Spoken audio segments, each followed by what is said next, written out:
BPS mulai melakukan sensus penduduk tahun 2020 di tanggal 15 Februari 2020. Berbagai upaya dilakukan guna mensosialisasikan kegiatan tersebut, salah satunya dengan berkoordinasi bersama pemerintah Provinsi Sumatera Selatan. Sekda Sumatera Selatan Nasrun Umar mengatakan, pemerintah Provinsi Sumatera Selatan turut serta membantu BPS untuk melakukan sensus penduduk 2020 karena merupakan program nasional yang harus dilakukan.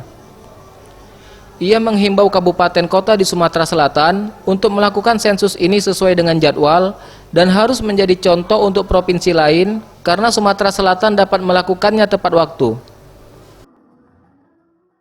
Berkali-kali menyampaikan itu pada beberapa kesempatan sebagai sekretaris daerah atas arahan Gubernur dan Wakil Gubernur Sumatera Selatan agar sensus penduduk 2020 ini di seluruh wilayah Sumatera Selatan paling tidak menjadi contoh untuk seluruh Indonesia.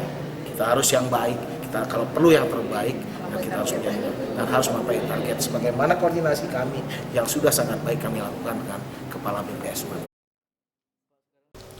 Sementara itu, Kepala BPS Sumatera Selatan, Endang Triwahyuningsi mengatakan, berbeda dari sensus sebelumnya, di tahun ini sensus penduduk dilakukan dengan dua cara, yakni online dan wawancara.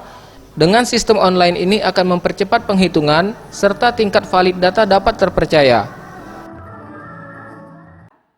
Pelaksanaan sensus penduduk 2020 dilakukan dengan beberapa inovasi yang belum pernah dilakukan pada sensus sebelumnya.